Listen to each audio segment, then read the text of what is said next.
آج میں آپ کو بتاؤں ایک فخر کی بات. آپ مسلمان ہیں. آپ اگر کسی کے ہاں بحث میں آ گئے, کوئی اگر آپ کو پکڑ کر کہنے لگے تیرے دین کی حقانیت کی کیا دلیل ہے, تیرا دین حق ہے, مذہب اسلام سچا ہے, کیا دلیل ہے؟ اللہ ایک ہے تم بولو, یہ تمہارا عقیدہ ہے, تیرا فیتھ ہے. محمد صلی اللہ علیہ وسلم دنیا کے سب سے اعلیٰ اور اشرف انسان ہیں. سامنے والے کہے گا یہ تیرا عقیدہ ہے, تیرا فیتھ ہے. کرنٹ فی زمانہ مجھے کوئی ایسی دلیل دے دے جس کو میں سمجھ سکوں کہ تیرا دین سچا ہے. میرے عزیزو, سچ بتاؤں تمہارے سامنے پیش کرنے کے لیے بڑے بڑے واقعات, بڑی بڑی کہانیاں, بڑی بڑی روایتیں, یہ سب نہیں, بلکہ صرف اور صرف تم قرآن پیش کر کے چیلنج کر سکتے ہو. میرے دین کی حقانیت کی سب سے بڑی دلیل یہ ہے جو آج تک محفوظ ہے. اگر اس میں کوئی شک ہے تو تم اس کا بدل لا کر دکھا دو, یا اگر تم سچے ہو تو تم اپنے دین کی اس طرح مقدس محفوظ کتاب لا کر دکھا دو. یہ میرا چیلنج ہے. اس طرح کی محفوظ کتاب دنیا میں آج تک نہیں ہے اور نہ ہو سکے گی. کوئی بھی کتاب لاؤ, میں اس کے کئی نسخے ضرور دکھا دوں گا, کئی نسخے دکھا دوں گا. جتنے بھی ادیان, جتنے بھی دین دنیا میں پائے جاتے ہیں ان کی مقدس کتابیں ہیں. ہم یہ نہیں کہتے. عیسائی بائبل پڑھتے ہیں لیکن بائبل کی کئی قسمیں ہیں, کئی قسمیں. یونان والوں کی بائبل الگ ہے, امریکہ والوں کی بائبل الگ ہے, انگلینڈ والوں کی الگ ہے. حذف و اضافے کے ساتھ آیتیں بدلی ہوئی ہیں, واقعات میں ہیر پھیر ہے. اسی طرح دیگر مقدس کتابوں کا بھی حال ہے. میں کوئی بھی کتاب لاؤ اس کے 4-5 نسخے ضرور پیش کروں گا. اور پھر میرا یہ چیلنج ہے, تم قرآن امریکہ میں اٹھاؤ یا ہندوستان میں اٹھاؤ, افریقہ میں اٹھاؤ یا عرب میں اٹھاؤ, ہر جگہ تمہیں قرآن وہی ملے گا جو الحمدللہ سے شروع ہوتا ہے اور والناس پہ ختم ہوتا ہے. الحمدللہ. یہ قرآن کی حقانیت کہ اس کے, اچھا آپ کیا سمجھتے ہیں اس کے دشمن نہیں رہے, اس کو ختم کرنے کی کوششیں نہیں ہوئی؟ بہت کچھ کر چکے, لیکن کیا کر سکتے ہیں؟ آسمان کو کب کون نیچے لا سکتا ہے؟ آسمان کو نیچے کچھ دشمن ہوتے ہیں. سنا ہے کہ کتا چاند کا دشمن ہوتا ہے. ہاں ہم نے سنا ہے, پتہ نہیں کیوں دشمنی کرتا ہے, کیونکہ 14ویں رات کو چاند کو دیکھ کر وہ بھونکنے لگ جاتا ہے. چاند کی طرف دیکھ کر کے بھونکتا ہے, اور شاید سوچتا بھی ہوگا کسی طرح اس کو نیچے گرا دوں بھونک بھونک کر کے, لیکن اس کے بس میں نہیں ہے, اس کی طاقت میں نہیں ہے. اس طرح بہت سارے آج کتے بھونکتے ہیں اسلام کی اس چکا چوند روشنی کو دیکھ کر, لیکن ان کے بس میں نہیں ہے اس کو زمین پر لا سکیں, قرآن کو زیر کر سکیں یا اسلام کو ختم کر سکیں. ہاں بس اتنا ہے کہ اپنے گوفے میں بیٹھ کر تھوڑی دیر بھونکتے رہیں, اور گلا خراب ہو جائے تو خاموش ہو جائیں, بس اتنا ہو سکتا ہے. اللہ تبارک و تعالیٰ کا کروڑا کروڑ احسان ہے کہ اس نے ہمیں دین حق کی ہدایت عطا فرمائی ہے, اور قرآن پاک جیسی محکم اور محفوظ کتاب اللہ نے ہمیں عطا فرمائی ہے. میرے عزیزو, اس کی حقانیت کی ایک اور دلیل میں تمہیں بتاؤں, اس کی حقانیت کی ایک اور دلیل, بلکہ بے شمار دلیلیں ہیں. ایک بات میں آپ کو بتا دوں, ہمارا یہ مزاج نہیں کہ قرآن کو ہم سائنس سے پروف کریں, ضروری نہیں ہم کو. ہم قرآن کو پروف کرنے کے لیے سائنس, فزکس, کیمسٹری, جغرافی, میتھس, ان سب کے سہارے لینا یہ ہمارا مزاج نہیں. لیکن اگر کوئی اس بات کا تقاضا کرے کہ کیا قرآن میں میتھس بھی ہے, کیا قرآن میں سائنس کی تھیوریز بھی ہیں, تب پھر ہم اس کو دلیل کے طور پر کچھ چیزیں پیش کرتے ہیں, ورنہ قرآن کی حقانیت کو ثابت کرنے کے لیے ہم یہ سب چیزوں کے محتاج نہیں ہیں. میں آپ کو بتاتا ہوں قرآن پاک کی وہ حقانیت. اچھا, یہ سب سے بڑی دلیل یہ ہے, اگر کوئی کہتا ہے کہ یہ محمد صلی اللہ تعالیٰ علیہ وسلم نے اپنی طرف سے لکھ دیا, اپنی طرف سے جمع کر دیا, تو بھی میرے عزیزو عرب والے یہ بات کہہ سکتے تھے جو ان کے زمانے میں موجود تھے, کسی نے نہیں کہا. جو ان کے جانی دشمن تھے وہ بھی نہیں کہہ سکے, کیونکہ سبوں نے دیکھا کہ اللہ نے انتظام ہی ایسا کیا کہ پوری زندگی میرے آقا صلی اللہ تعالیٰ علیہ وسلم کسی کے ہاں درس لینے کے لیے گئے ہی نہیں. ہمارے نبی کی خصوصیت کیا ہے؟ امی. ہم پڑھتے ہیں نا حضور کے نام پر درود, صلی اللہ علی النبی الامی. امی کسے کہتے ہیں؟ امی کا مطلب ہے جو کسی سے نہ پڑھا ہو، جو کسی سے نہ پڑھا ہو. سنبھل کر کے ترجمہ کرنا. کچھ بدبخت یہاں پر حضور کو بغیر پڑھا لکھا کہتے ہیں. وہ بغیر پڑھے لکھے تھے، نعوذ باللہ. یہ جاہل کیا سمجھے جو پوری کائنات کا معلم بن کر کے آیا ہو، جس کے بارے میں قرآن کہتا ہے الرحمن علم القرآن، وہ رحمان ہے جس نے قرآن تمہیں سکھایا ہے، تم اس کو بے پڑھا لکھا کہتے ہو. امی کا مطلب بے پڑھا لکھا نہیں. جس نے ایسا کہا وہ دنیا کا سب سے بڑا جاہل ہے، سب سے بڑا جاہل ہے. دیکھیں دونوں میں فرق میں آپ کو بتاتا ہوں. ایک بغیر بے پڑھا لکھا جس کو ان پڑھ کہتے ہیں آپ، ایک ہے جو سب جانتا ہے لیکن کسی سے پڑھا نہیں ہے. دونوں میں فرق ہے کہ نہیں ہے؟ ہاں، جس کے دل میں کوڑ ہے، جس کے دل میں بغض اور عداوت ہے، وہ امی کا ترجمہ ان پڑھ کرتا ہے. ان پڑھ کے ذریعے سے معاذ اللہ رب العالمین. جس نے ایسا کہا حضور پاک صلی اللہ تعالیٰ علیہ وسلم کی شان میں اس نے تنقیص کیا، حضور کی توہین کیا، میرے آقا صلی اللہ تعالیٰ علیہ وسلم کی اس نے گستاخی کیا. اور ہم نے یہاں پر سنا بھی تھا ہماری شہر میں کوئی ایسا ماڈرن آدمی آیا جو یہ کہنے لگا کہ حضور کو لکھنا نہیں آتا تھا. ظالم، تو نے لکھنا کہاں سے سیکھا؟ جس رسول نے مدینے کے اندر صرف 10 سال کے اندر 80,000 لوگوں کو قلم پکڑنا سکھایا، تم ظالم اس کو کہتے ہو رسول پاک صلی اللہ علیہ وسلم کو لکھنا نہیں آتا تھا. نعوذ باللہ من ذالک. اگر حضور صلی اللہ تعالیٰ علیہ وسلم کو لکھنا نہیں آتا تھا تو پھر یہ قرآن لکھوایا کس نے ہے؟ قرآن لکھوایا کس نے ہے؟ کاتبان وحی ضرور ہیں، لکھنے والے صحابہ تھے، قرآن لکھنے والے صحابہ تھے، لیکن کیا حضور پڑھ دیتے تھے وہ گھر جا کر لکھتے تھے؟ حضرت امیر معاویہ فرماتے ہیں حضور کی صحبت میں وہ بیٹھتے تھے، قرآن کی آیتیں جب اترتی حضور فرماتے لکھو. اب جب وہ لکھتے تو حضور بتاتے یہ اس طرح سے لکھو، یہ اس طرح سے لکھو. آیتوں کو کہاں سے کیسے لکھا جائے میرے آقا خود تعلیم فرماتے.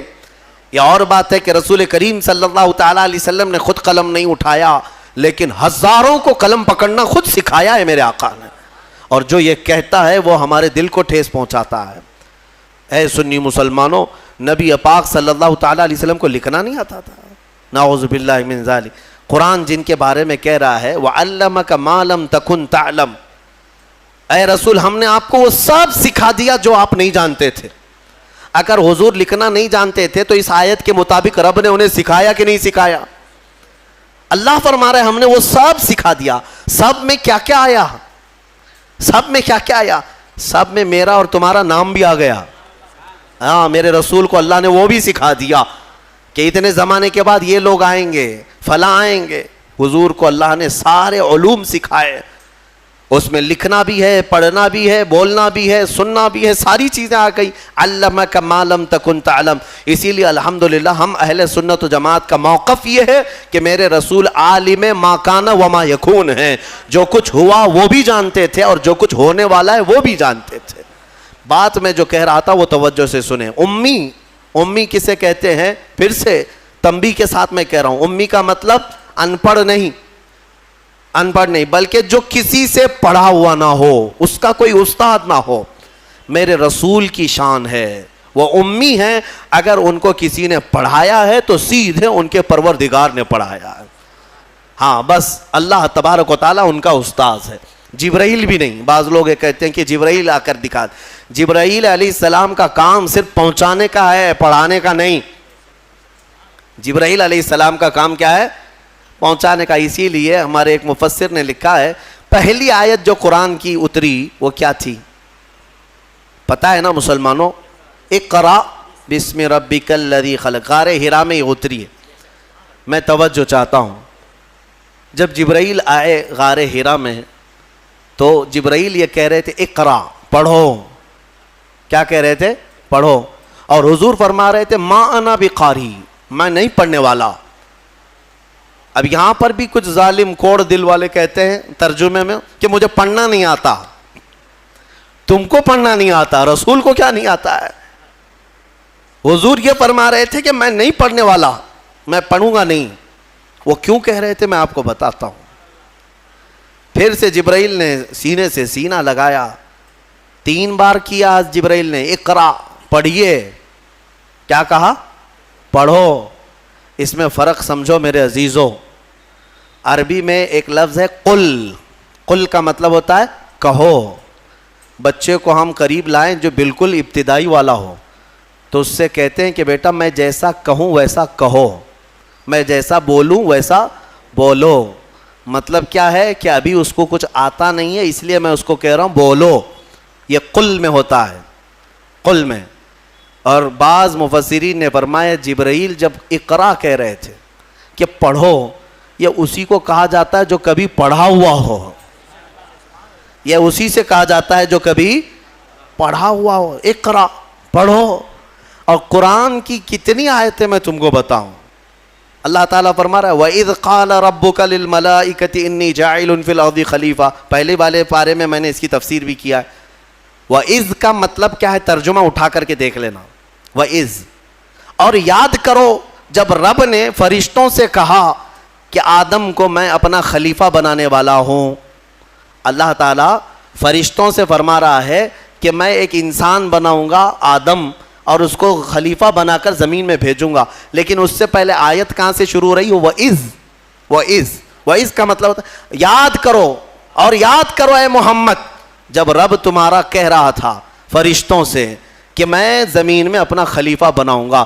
حضور کو کیوں کہا جا رہا ہے, حضور کو یہ کیوں کہا جا رہا ہے؟ اور یاد کرو مطلب یہ ہے کہ اے محبوب کیا آپ بھی تو تھے اس وقت نورانی حالت میں, نور کی کیفیت میں آپ بھی تھے. وہ یاد کریں آپ جب رب فرما رہا تھا تو جو رسول آدم کے پیدا ہونے سے پہلے سے حالات دیکھ رہے ہوں اس کے بارے میں تم کہتے ہو بغیر پڑھا لکھا ہے. ہاں بہرحال مجھے جو بات عرض کرنی تھی وہ قرآن کی حفاظت کی, وہ یہ ہے کہ اللہ نے ایسے رسول پر یہ قرآن اتارا جو کسی سے پڑھا ہوا نہیں ہے. اور اس قرآن کی سب سے بڑی یہ دلیل ہے کہ رسول پاک صلی اللہ تعالیٰ علیہ وسلم پر ایسا قرآن اترا ہے جو عرب کے لٹریچر میں سب سے ہائی لیول کا لٹریچر ہے, سب سے ہائی لیول کا. عربی فصاحت بلاغت میں اس کا کوئی مثل ہی نہیں تھا. وہاں اس زمانے میں عربی جاننے والے بڑے بڑے شعراء تھے, بڑے بڑے عربی دان تھے. حضور پاک صلی اللہ علیہ وسلم نے چیلنج کے لیے ایک بار خانہ کعبہ کے دروازے پر یہ سورہ بھی لگا دی تھی, انا اعطیناک الکوثر فصلی لربک وانحر ان شانئک هو الابتر. کوئی عرب کا شاعر ہے تو اس کا جواب لکھ کر کے لائے. اگر یہ شعر ہے میرے, شعر و شاعری ہے, تو تم اس شعر و شاعری سے اس کا جواب لکھ کر لاؤ. عرب والے جانتے تھے کہ اس کے اندر کتنے معانی ہیں, کتنے مفاہیم ہیں, اس طرح جمع کرنا ان کے بس میں نہیں تھا. ایک بہت بڑے شاعر کو لے آئے, بہت بڑا پڑھا لکھا ان کا فی البدی اشعار میں بات کرنے والا, اس کو کعبے کے پاس لائے اور کہا دیکھو محمد نے یہ لگایا ہے, اس کا جواب دینا ہے. اس شاعر نے غور سے دیکھا اور ایک لائن لکھ دیا, کہا یہ اس کے نیچے لگا دو. ایک لائن لکھ کر کے کہا اس کا جواب میری طرف سے یہ ہے. کیا تھا؟ آیت تو لکھی تھی فصلی لربک وانحر ان شانئک هو الابتر, اور شاید نیچے لکھا ہوا تھا ما ھذا کلام البشر, یہ بشر کا کلام ہو ہی نہیں سکتا. اس نے نیچے لکھ کر کے کہا اس کا جواب یہی ہے کہ یہ بشر کا کلام نہیں ہو سکتا. اس وقت کے لوگوں نے اس کے اعجاز کو سمجھ لیا تھا قرآن عظیم کو کہ یہ محمد صلی اللہ علیہ وسلم کا اپنے پیٹ سے نکالا ہوا نہیں ہے, یہ بلکہ یہ اللہ رب العزت کی طرف سے کوئی تو ہے جو ان پر اتار رہا ہے یہ آیتیں. آپ کو ایک حیرت کی بات میں بتاتا ہوں. امریکہ کا جو انکشاف ہوا, یہ تو بہت سالوں بعد پتا چلا نا کہ اس طرف بھی ایک دنیا ہے. بہرحال اٹلانٹک اوشین میں جو یعنی سمندری سفر کا ماہر ایک بڑا مورخ بھی ہے, دانشور بھی ہے, پڑھا لکھا آدمی ہے, اور وہ سائنٹسٹ بھی ہے. وہ سمندری سفر میں اٹلانٹک اوشین سے گزرتے ہوئے ایک علاقہ دیکھتا ہے جہاں سے اس کا جہاز گزر رہا تھا. تو وہ ایک ایسی جگہ آئی جہاں اتنا اندھیرا ہے کہ سورج کی ایک کرن بھی نہیں پڑتی, وہاں پر ایک کرن بھی نہیں آتی. اور جب جہاز وہاں چلا جائے تو اس نے کہا ہاتھ باہر نکالو تو بھی نظر نہ آئے, اتنا اندھیرا ہے, ایک علاقہ ہے سمندر کے بعد. اس نے باہر آ کر کئی سالوں کے بعد اس کا انکشاف کیا کہ میں نے اٹلانٹک اوشین کے اندر ایک ایسی جگہ دیکھی ہے جہاں پر سمندر میں نہایت ہی اندھیرا ہے، نہایت ہی اندھیرا ہے، ہاتھ نکالو تو بھی نظر نہ آئے، یہی اس کے جملے تھے. اور ظاہر سی بات ہے پہلا وہ شخص ہے جس نے یہ کھوج نکالی سمندر کے علوم میں. لیکن جب اس نے نکالا تو علماء ربانیین نے سن کر کے کہا قرآن پاک کی آیتیں پڑھو. سورہ نور 18ویں پارے میں اللہ تعالیٰ فرماتا ہے او کظلمات فی بحر اللجی یغشاہ موج من فوقہ موج من فوقہ سحاب ظلمات بعضها فوق بعض اذا اخرج یدہ لم یکد یراہا ومن لم یجعل اللہ لہ نورا فما لہ من نور. اللہ فرماتا ہے مثال دیتے ہوئے کہ ایک اندھیری ایسی ہے کہ اندھیریوں پر اندھیریاں ہم نے ڈال رکھی ہیں، اندھیریوں پر اندھیریاں ایسی ڈال رکھی ہیں اذا اخرج یدہ لم یکد یراہا، اگر کوئی وہاں ہاتھ بھی نکالے تو اسے ہاتھ بھی نظر نہیں آئے گا. ہاتھ بھی نکال، قرآن میں موجود ہے. اندھیریوں پر اندھیریاں ایک جگہ ہم نے ایسی ڈال رکھی ہیں کہ اگر کوئی ہاتھ بھی نکالے تو اسے ہاتھ نظر نہیں آئے گا. اور اللہ جس کے لیے روشنی نہ کرے کوئی اور روشن کر ہی نہیں سکتا. آیت یہ موجود ہے. اب اس صاحب کو بھی بتایا گیا جو کھوج نکالے تھے، کہا یہ تو قرآن میں موجود ہے. کہا قرآن کتنے سو سال پہلے؟ تقریباً اس زمانے میں 1200 سال گزر چکے تھے. 1200 سال پہلے یہ قرآن کی آیت میں، تو ہو سکتا ہے یہ قرآن جو محمد صلی اللہ علیہ وسلم نے جمع کیا ہے وہ بہت ہی ماہر تیراک ہوں گے، بہت ہی ماہر سمندر کے علم والے ہوں گے. علم الابحار انہیں بہت اچھی طرح سے معلوم ہوگا، یعنی سمندروں کے علوم ان کو بہت معلوم ہے. جب اس نے یہ کہا تو علماء نے اور مسکرا کر تعجب میں کہا کہ میاں بات ایسی ہے، میرے آقا صلی اللہ علیہ وسلم کی سیرت پڑھو. پورے 63 سال میں حضور کی زندگی میں کبھی سمندر پر جانے کا اتفاق ہی نہیں آیا، سمندر کے کنارے جانے کا بھی اتفاق نہیں آیا. تو وہ اش اش کرنے لگا. جو بندہ پوری زندگی میں کبھی سمندر نہیں گیا ہو اور وہ اٹلانٹک اوشین میں موجود اگر اندھیریوں کی خبر دے رہا ہے تو یہ محمد کا اپنا کلام نہیں ہے، ضرور اس کو اسی نے اتارا ہے جس نے وہ اندھیریاں پیدا کی ہیں. میرے عزیزو، یہ قرآن کی حقانیت کی ایک دو نہیں، سینکڑوں مثالیں تمہارے سامنے رکھ سکتا ہوں. میں نے اس سے قبل اس پر گفتگو بھی کی ہے، بیان بھی میرا موجود ہے. میڈیکل والے، سائنس والے بھی جانتے ہیں بچہ پیدا ہونے کے جو پروسیس ہیں، ایمبریولوجی جس کو کہتے ہیں، وہ آج تحقیق کے ساتھ پتہ چل رہے ہیں کہ 9 مہینے بچہ کن کن پوزیشن سے گزرتا ہے. لیکن 1400 سال پہلے قرآن میں اللہ تعالیٰ اپنے رسول کو بتا رہا ہے ثم خلقنا النطفة علقة فخلقنا العلقة مضغة فخلقنا المضغة عظاما فكسونا العظام لحما. ڈاکٹروں سے پوچھ لینا، ایم بی بی ایس کیے ہوئے ہوں یا دیگر جو ایمبریولوجی پڑھے ہوئے ہوں، انہیں پتہ ہے بچہ جیسے نطفہ ماں کے رحم میں جاتا ہے اس کے بعد کیا بنتا ہے. اس کے بعد وہ نطفہ تھوڑا سا بڑا ہو کر کے چپچپا بنتا ہے، چنگم کی طرح جس کے اندر چپکنے والی چیز ہو، اور اس کو عربی میں علقہ کہتے ہیں. علقہ کہتے ہیں، وہ بہو وہی ترجمہ ہے. اور اس کے بعد یہ میڈیکل لائن کے اعتبار سے ہی میں بتا رہا ہوں، یہ چپچپا بنتا ہے اور اس کے بعد یہ خون کا لوتھڑا بنتا ہے، خون کا بستہ، خون بندھا ہوا خون جیسا ہوتا ہے. اور اس کے بعد پھر گوشت کا ٹکڑا بنتا ہے. پھر گوشت کے ٹکڑے کے بعد پھر یہ جو ہے ہڈیاں اس کے اندر آنے لگتی ہیں اور پھر شکل بننے لگتی ہے اور پھر اس کے بعد اس پر چمڑی آتی ہے، پھر بال آتے ہیں. اب قرآن پڑھو تو سمجھ میں آئے گا. مولا فرماتا ہے خلقنا النطفة علقة، ہم نے نطفے کو علقہ بنایا، چپچپا بنایا. فخلقنا العلقة مضغة، اور پھر ہم نے علقے کو بستہ خون بنایا. فخلقنا المضغة عظاما، پھر یہ بندھے ہوئے خون اور بستہ گوشت کو ہم نے ہڈیاں دی. فکسونا العظام لحما، پھر ہم نے ہڈیوں پر چمڑیاں ڈالی. ثم انشأناه خلقا آخر، پھر ہم نے مکمل کر کے اسے ایک نئی تخلیق میں پیدا کیا. میرے عزیزو، قرآن ایک جگہ نہیں، یہ آیتیں 3 سے 4 جگہ قرآن پاک میں پورے پروسیس کے ساتھ ہے. مجھے بتاؤ 1400 سال پہلے کون سا سونوگرافی تھا، کون سا سٹی سکین تھا، کون سا ایکس رے مشین تھی، کون سی ایسی چیز تھی جو ماں کے پیٹ میں کیسے پروسیس ہوتا ہے بتا سکے. اگر میرے آقا صلی اللہ تعالیٰ علیہ وسلم نے قرآن کے ذریعے سے یہ بتایا ہے تو یقیناً قرآن اللہ کی کتاب ہے جو خود ماؤں کے پیٹ میں بچوں کی تخلیق فرماتا ہے۔ بہرحال مجھے بات صرف اتنی عرض کرنی ہے کہ قرآن کو تم نے چھوڑا ہے میرے عزیزوں، جس کی وجہ سے آج ہماری حالات ہے۔ کاش ایک بار قرآن پھر سے اٹھا لو۔ میں قسم رب ذوالجلال کی، اللہ تبارک و تعالیٰ کا وعدہ تمہیں یاد دلا رہا ہوں۔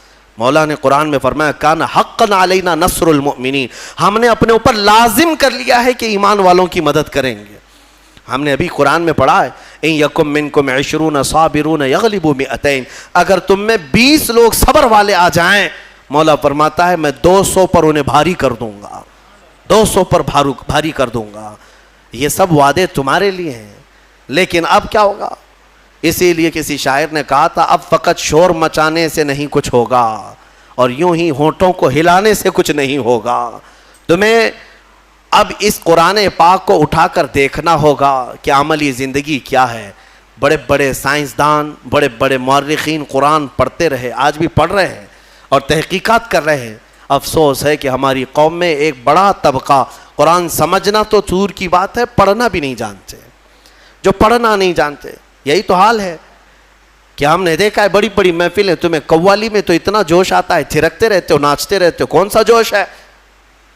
ہاں، تم یہاں پر کسی محفل میں بیٹھ کر کے کچھ اشعار سنو تو تمہارے جسم میں وجد آنے لگتا ہے۔ بعض لوگ یہ کہتے ہیں یہ وجد ہے، وجد ہے۔ ارے اللہ کا کلام سن کر کوئی وجد نہیں آیا، قرآن پاک سننے کے بعد تمہارے رونگٹے کھڑے نہیں ہوئے، کیا کھڑے ہوں گے؟ سمجھ میں آتے تو نا۔ قرآن کی آیتیں آج بھی پتھر دلوں کو بھی پانی کر دیتی ہیں۔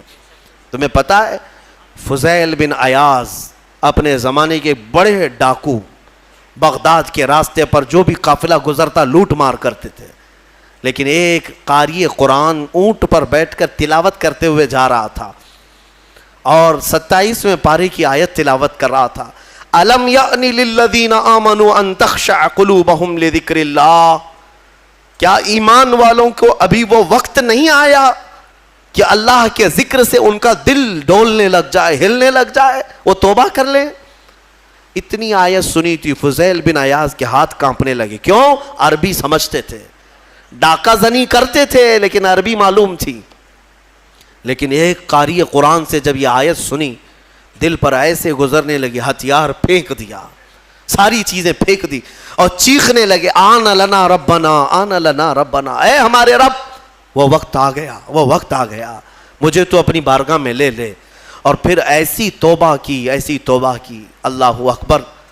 اس کے بعد جو ان کی زندگی میں تبدیلی آئی جانتے ہیں؟ فضیل بن عیاض اولیاء کرام کی جماعت میں سند کا نام ہے۔ آج اتنا بڑا مقام ہے کہ سیدنا غوث اعظم عبد القادر جیلانی رضی اللہ تعالیٰ عنہ بھی ادب کیا کرتے تھے۔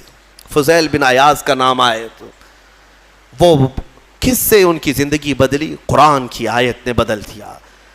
آج بھی قرآن پاک سمجھ جاؤ تو تمہاری آنکھیں بہنے لگ جائیں۔ یہاں تو تراویح کی 4 رکعت جسے بھاری لگتی ہو وہ قرآن کیا سمجھے گا؟ ہاں، لوگوں کو ایسا ہی لگتا ہے کہ بالکل شتابدی ایکسپریس والی جہاں تراویح ہوتی ہے وہاں پڑھنا چاہیے، 15 منٹ میں پورا ہو جائے، کچھ بھی پڑھتا رہے ہو، عربی پڑھے کہ چائنیز پڑھے کہ جرمنی پڑھے، ہاں بس یہ ہے کہ تڑ جلدی سے نکالتے۔ مسلمانوں، کیا یہ بوجھ ہے تراویح جس کو تم اپنے کندھوں سے ہٹا کر بھاگنا چاہتے ہو؟ مزاج تو یہ بناؤ کہ قرآن ہمیں ویسا سنایا جائے جیسے رسول پاک کے زمانے میں سنایا جاتا۔ قرآن سنیں تو ہمیں رسول پاک کا مدینہ یاد آ جائے۔ قرآن کے نغمات آج بھی، اس کی قراتیں لوگوں کو رلا دیتی ہیں، تمہیں اندازہ بھی نہیں ہے۔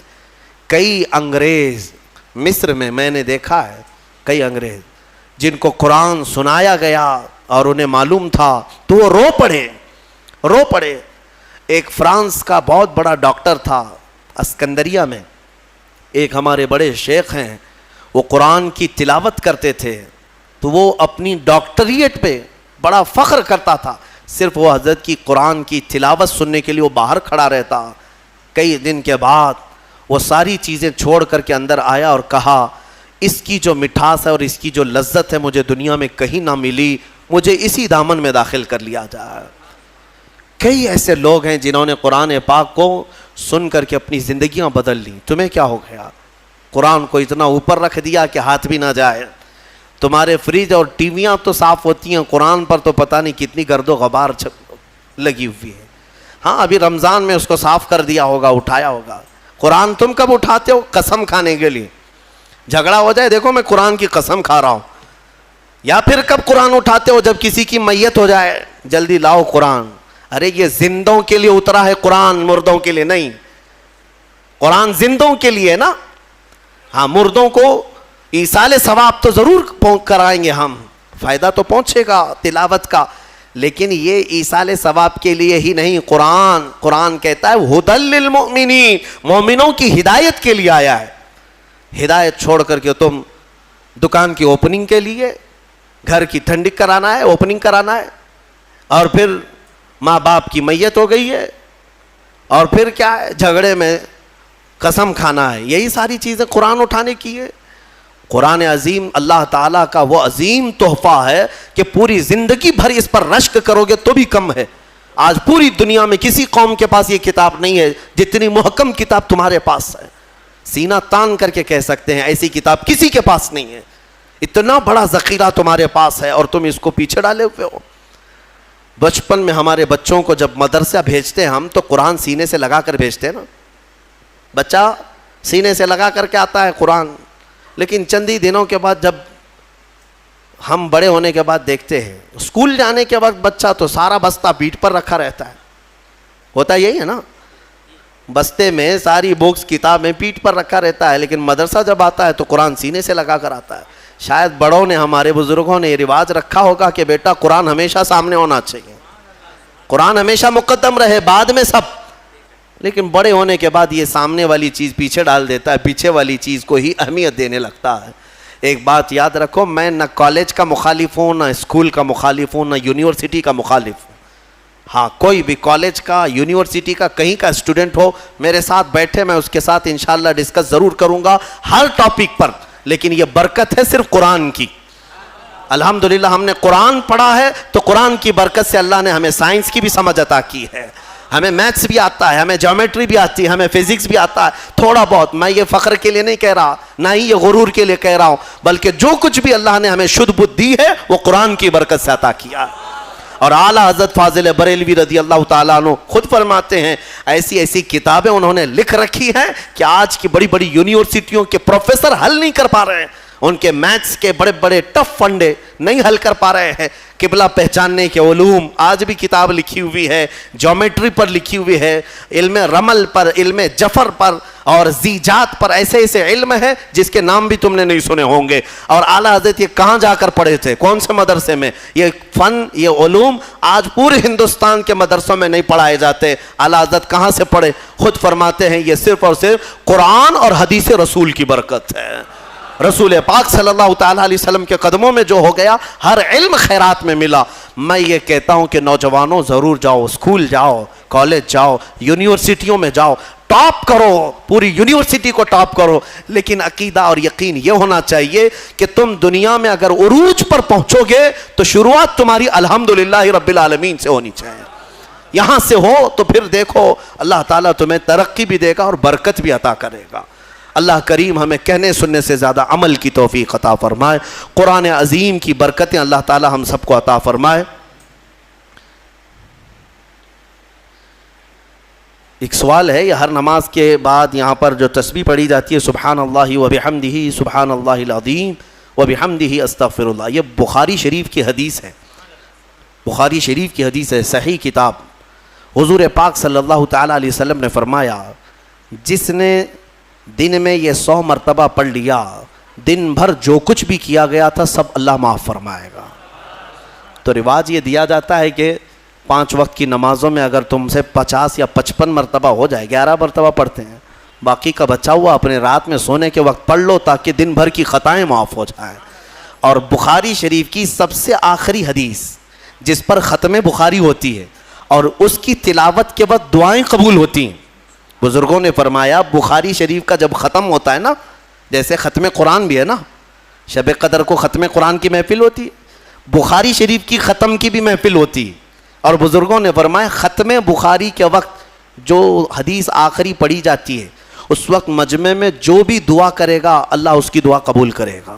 وہ کیا پڑھی جاتی ہے؟ بخاری شریف کی آخری حدیث، میرے آقا صلی اللہ علیہ وسلم نے فرمایا کلمتان حبیبتان الی الرحمن خفیفتان علی اللسان ثقیلتان فی المیزان سبحان اللہ وبحمدہ سبحان اللہ العظیم۔ میرے آقا فرماتے ہیں دو کلمے ایسے ہیں جو رحمان کو سب سے زیادہ پیارے ہیں اور زبان پر سب سے ہلکے ہیں اور میزان میں سب سے بھاری ہیں۔ زبان پر بہت ہلکے ہیں، میزان پر سب سے بھاری ہیں۔ وہ دو کلمے کیا ہیں؟ میرے آقا فرماتے ہیں سبحان اللہ وبحمدہ ایک کلمہ، سبحان اللہ العظیم دوسرا کلمہ۔ یہی ہے۔ ایک دوسری حدیث میں آگے وبحمدہ استغفر اللہ کا بھی اضافہ ہے۔ بہرحال یہ اس کی فضیلت آپ نے پوچھا اس لیے میں نے عرض کیا۔ آج بھی بحمدہ تعالی خانہ کعبہ کے پاس کثرت سے پڑھی جانے والی تسبیح بھی یہی ہے۔ پورے خانہ کعبہ کے غلاف پر اگر کوئی تسبیح لکھی ہوئی ہے تو صرف سبحان اللہ وبحمدہ سبحان اللہ العظیم، یہی آپ دیکھیں گے۔ اللہ تبارک و تعالی اس تسبیح کی برکت سے ہمارے گناہوں کو معاف فرمائے۔